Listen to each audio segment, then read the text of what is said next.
Assalamualaikum warahmatullahi wabarakatuh.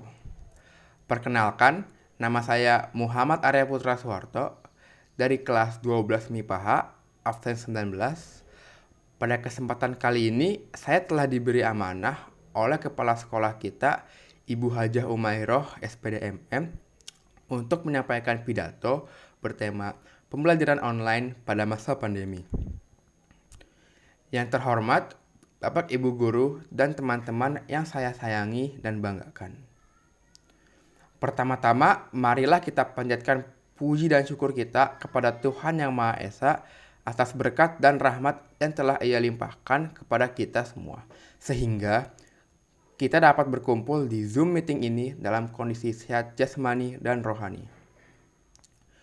Hadirin yang terhormat, tidak terasa sudah 2 tahun sejak pandemi COVID-19 melanda Indonesia dan mengubah cara hidup kita secara drastis. Yang sebelumnya kita selalu berinteraksi secara langsung dengan bertatap muka, sekarang semua hal dilakukan serba virtual. Bekerja secara virtual, belajar secara virtual, berkumpul secara virtual, dan lainnya. Kita telah beradaptasi dengan kondisi ini dan dapat bertahan sampai sekarang. Hadirin sekalian, proses pembelajaran yang dilaksanakan oleh SMAN 78 tentu telah beradaptasi dengan pandemi ini. Sudah 2 tahun SMAN 78 menganut sistem pembelajaran jarak jauh, atau sering juga disebut dengan pembelajaran online. Sebelumnya, agar kita dapat memahami pembahasan lebih lanjut, sebenarnya apa itu pembelajaran online?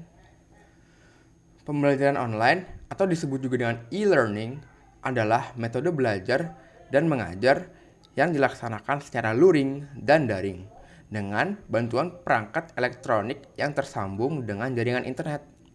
Kita tentu sudah tidak asing dengan software dan hardware yang digunakan dalam pembelajaran online, seperti Zoom dan Google Meet sebagai media konferensi online, Schoology dan Google Classroom sebagai tempat penugasan dan penilaian, WhatsApp dan lain sebagai media komunikasi antara murid dan pengajar, dan banyak lagi teknologi yang digunakan. Tujuan pembelajaran ini dikembangkan sebagai solusi pendidikan yang mana tidak dapat dilaksanakan interaksi langsung antara murid dengan pengajar. Pembelajaran online tentunya sering diterapkan pada masa pandemi ini, yang mana kita tidak dapat bertemu langsung dengan satu sama lain demi menghindari penyebaran virus COVID-19.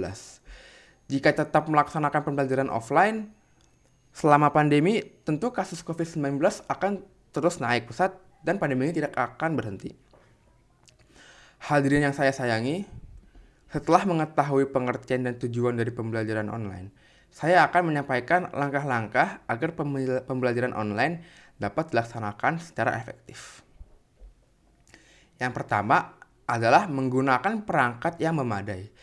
Jika kita menggunakan perangkat yang memadai, maka tidak akan terjadi hal seperti lag yang dapat mengganggu proses pembelajaran online.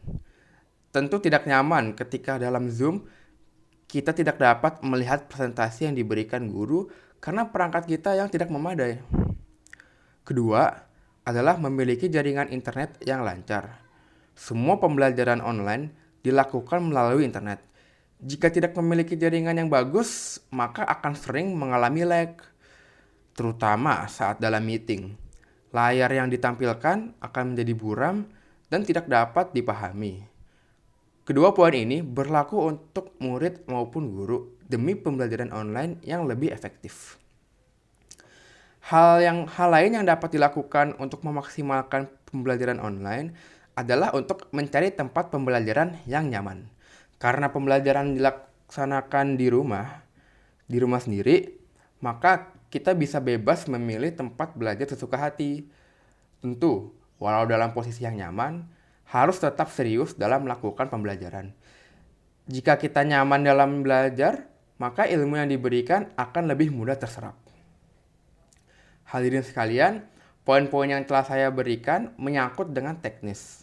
Sekarang, saya akan membahas metode pembelajaran online yang paling efektif menurut perspektif saya sebagai murid SMAN 78. Menurut saya, Metode pembelajaran online yang paling efektif adalah dengan menggabungkan pembelajaran luring dengan pembelajaran daring. Materi pembelajaran dapat disampaikan oleh guru secara daring dengan aplikasi konferensi seperti Zoom Meeting atau Google Meet. Lalu, untuk penugasan dan penilaian dapat dilakukan secara luring dengan menggunakan aplikasi seperti Schoology atau Google Classroom.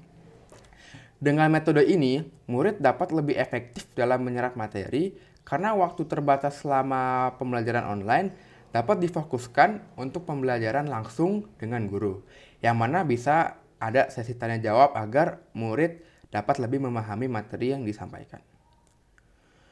Hadirin yang saya hormati, setelah lebih banyak mengetahui tentang pembelajaran online, saya akan membahas manfaat-manfaat dari pembelajaran online dan juga kekurangan pembelajaran online.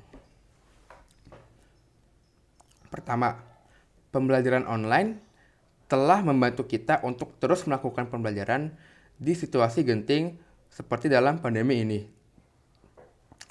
Pembelajaran online dapat dilakukan dimanapun, tanpa memandang jarak. Tidak harus ke sekolah untuk menuntut ilmu. Dengan pembelajaran online, dapat menuntut ilmu dari rumah masing-masing. Kedua, pembelajaran online lebih fleksibel dibanding pembelajaran offline. Seperti pernyataan sebelumnya, pembelajaran online tidak pandang jarak. Pembelajaran online juga memiliki waktu yang lebih fleksibel. Guru bisa kapan saja memberikan materi atau tugas untuk anak muridnya. Tidak harus terpaku dengan jam sekolah yang belum tentu cukup untuk membahas semua materi pelajaran. Ketiga, pembelajaran dapat dilakukan dengan lebih efisien karena dibantu oleh teknologi. Contohnya adalah untuk penugasan. Tidak lagi harus menuliskan puluhan halaman dalam kertas. Sekarang, kita dapat memanfaatkan aplikasi seperti Microsoft Word untuk mengetik penugasan tersebut. Metode ini tentu lebih efisien dibandingkan metode konvensional, lebih cepat dan lebih mudah. Hadirin yang saya hormati, sekarang saya akan membahas beberapa kekurangan dari pembelajaran online. Yang pertama adalah ketergantungan terhadap teknologi dan internet. Jika seorang murid tidak memiliki perangkat yang memadai dan jaringan internet yang stabil, dia tidak stabil, maka pengalaman pembelajaran online murid tersebut tidak berjalan dengan maksimal. Tentu ada solusi dari masalah ini, seperti pemberian kuota internet dari pemerintah dan pemberian perangkat pembelajaran untuk murid yang membutuhkan. Masalah lain yang muncul selama pembelajaran online adalah kualitas pendidikan dan kualitas murid yang menurun dibandingkan dengan pembelajaran tatap muka. Banyak murid yang berkata bahwa mereka lebih memilih pembelajaran offline dibanding dengan pembelajaran online karena mereka dapat lebih mudah menyerap materi dan lebih fokus dalam belajar.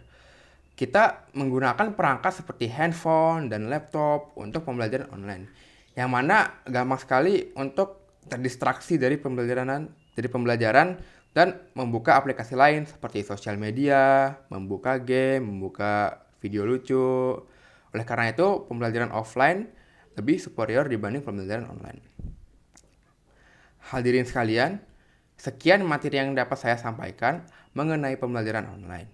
Saya berharap dengan bertambahnya ilmu mengenai topik ini, kita dapat melaksanakan pembelajaran online dengan lebih efektif. Sekian dari saya. Kurang lebihnya mohon dimaafkan. Wassalamualaikum warahmatullahi wabarakatuh.